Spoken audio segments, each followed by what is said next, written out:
Hello भाई, नमस्ते, आदाब। स्वागत करता हूं मैं आपके अपने यूट्यूब चैनल जीडीएस एजुकेटर पर। आज हम लोग पढ़ेंगे लोकतांत्रिक सरकार के मुख्य तत्वों के बारे में। ठीक है, हमने कल जनता की भागीदारी पर चर्चा किया था कि जनता लोकतंत्र में दो तरीके से अपनी भागीदारी सुनिश्चित करती है। ठीक है, प्रत्यक्ष और अप्रत्यक्ष तरीके से। फिर हमने देखा था डिस्प्यूट रेजोल्यूशन यानी विवादों का समाधान। आज हम लोग पढ़ेंगे समानता और न्याय की स्थापना। ठीक है, तो जो भी लोकतांत्रिक सरकार है वो अपने यहाँ समानता और न्याय स्टैब्लिश करना चाहती है। ठीक है, तो इसे एक एग्जाम्पल से समझते हैं कि समानता और न्याय स्थापित कैसे होगा। ठीक है, समाज का एक वर्ग, ठीक है, समाज का एक वर्ग मुख्य धारा में, सोसाइटी के मुख्य धारा में डेवलप कर चुका है। ठीक, कुछ ऐसे भी वर्ग होंगे जो अभी भी समाज की मुख्य धारा से नीचे होंगे। तो सरकार इन्हें मुख्य धारा में लाने के लिए क्या करे? सरकार इन्हें मुख्य धारा में, समाज की मुख्य धारा में लाने के लिए इनके लिए क्या करती है? दो तरीके अपनाती है। तो जो पहला तरीका है वो कानून बनाकर और दूसरा योजनाएं और कार्यक्रम चलाकर। आपने देखा होगा कि देश में समय समय पर आरक्षण की व्यवस्था महिलाओं को दी जाती है या योजनाएं चलाई जाती है। जैसे हम बात करें बेटी बचाओ बेटी पढ़ाओ, ठीक है, महिला शिक्षा अधिकार को बढ़ाने के लिए। ठीक, नेक्स्ट बात समझते हैं, एग्जाम्पल से समझते हैं कि हमारे यहाँ जो वोटिंग का क्राइटेरिया है वो कितना रखा गया है। एज, हमारे यहाँ जो वोटिंग का जो आधार बनाया गया है वो एज को बनाया गया है। प्रश्न ये बनता है कि हमने एज को ही आधार क्यों बनाया? हम चाहते तो पढ़ाई लिखाई को बना सकते थे, पढ़ाई लिखाई भी बना सकते थे। ठीक है, धर्म भी हो सकता था, संपत्ति भी हो सकता था। ठीक है, ठीक, जाति भी हो सकती थी। इन सबको न बना के हमने एज को आधार इसलिए बनाया गया कि ये जो एज है ये सर्टेन एज है, सबको इस एज पर कभी ना कभी पहुंचना है। तो ये आपको क्या करेगा? इससे क्या होगा? सबको वोटिंग का जो राइट है वो बराबर अधिकार मिलेगा। आपने देखा होगा कि जब वोटिंग होती है तो अमीर गरीब, पढ़ा लिखा अनपढ़ सब एक ही साथ एक ही लाइन में वोटिंग के लिए जाते हैं। तो सरकार क्या करना चाहती है? सरकार करना चाहती है ये कि समानता और न्याय की स्थापना करना चाहती है। सरकार ये नहीं करना चाहती है कि नहीं आपके पास संपत्ति है तो आप पहले वोट देंगे।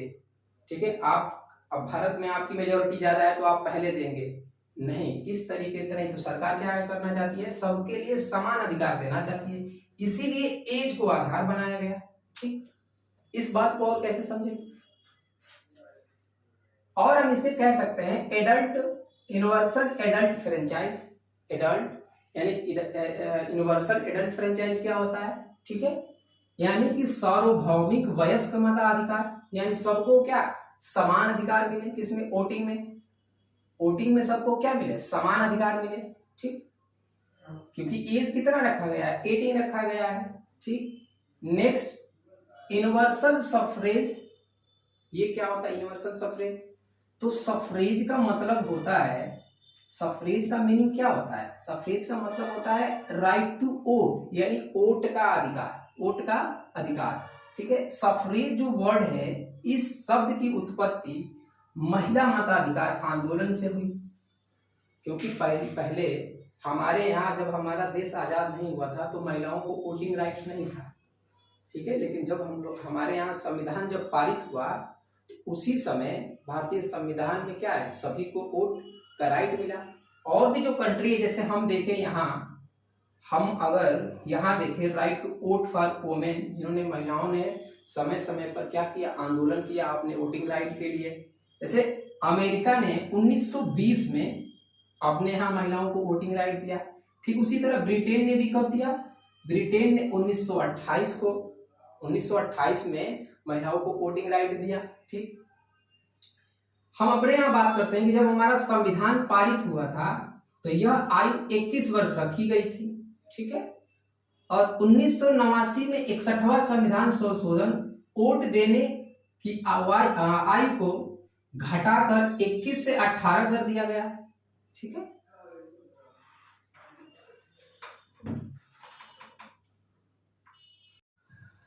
हम लोग बात कर रहे थे, ठीक है, तो हमारे यहाँ संविधान लागू होते ही यानी संविधान पारित होते ही हमने क्या कर दिया, सभी को वोटिंग राइट्स दे दिया।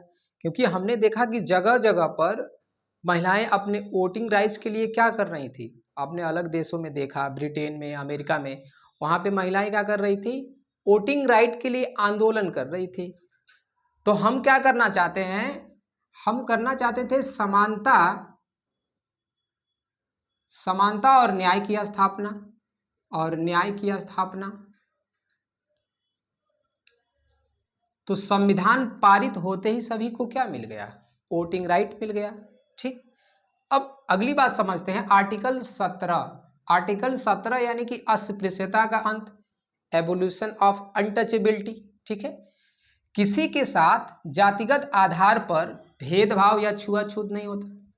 आपने पहले देखा होगा कि भारत में पहले कुछ खास जाति के लोगों द्वारा जो निम्न जाति के लोग हैं उनके साथ क्या होता था, भेदभाव होता था। ठीक है, जैसे ओम प्रकाश वाल्मीकि के बारे में आपने सुना है, भीमराव अंबेडकर के बारे में आपने सुना है।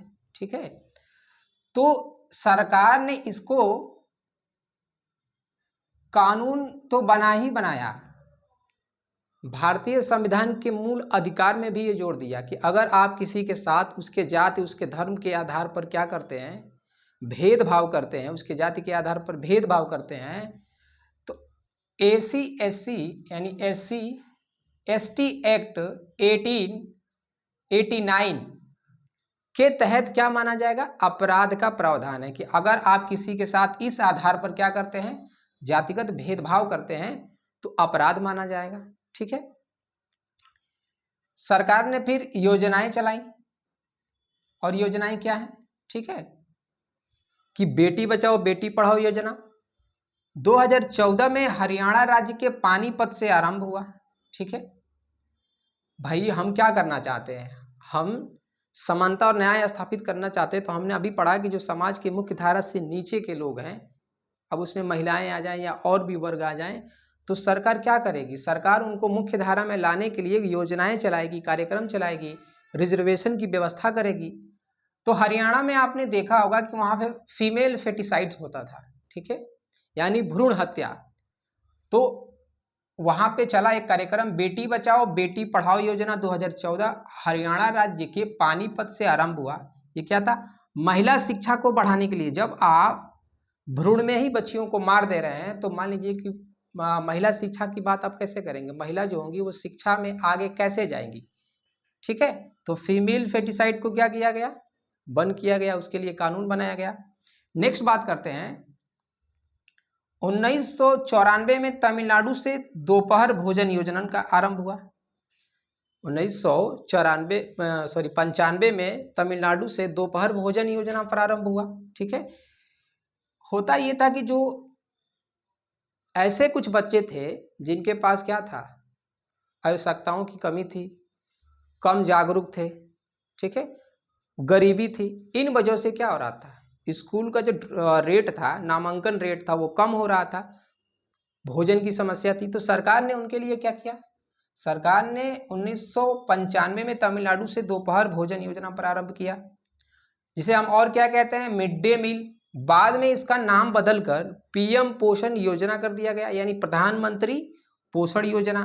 ठीक है, उसके बाद मिड डे मील क्या है, इसे कैसे समझेंगे कि मिड डे मील एक जैसा खाना सबको देगा, प्रोवाइड करेगा। अब इससे क्या होगा, जब सभी जाति धर्म लिंग के आधार पर अगर ये सारी चीज़ें छोड़ दिया जाए, तो सभी बच्चे जब एक साथ बैठकर खाना खाएंगे, तो क्या आप बताइए कि यहाँ से भेदभाव कम किया जा सकता है कि नहीं किया जा सकता।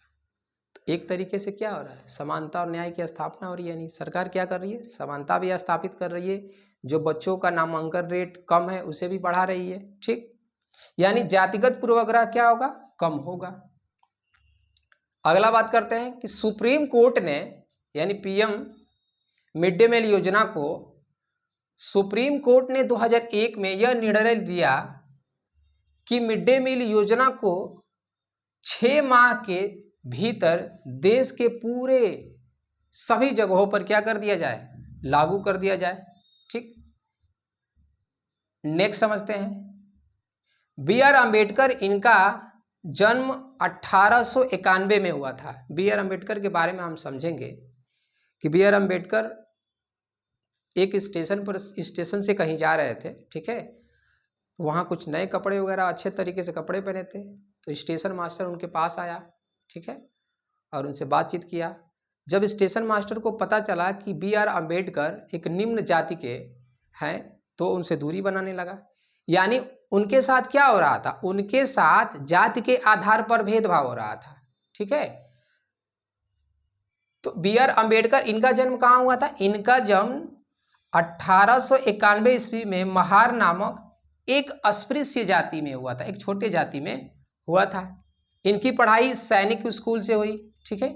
उसके बाद ये छात्रवृत्ति पर हायर स्टडी के लिए अमेरिका चले गए और इन्होंने लॉ की पढ़ाई अपनी कहाँ से की? ब्रिटेन से की, ठीक। उसके बाद 1919 में ये भारत लौट आए।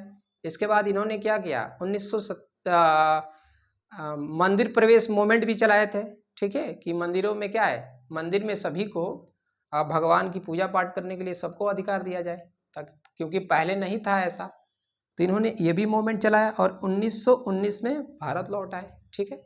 तो आज के लिए इतना ही, फिर पढ़ेंगे कल।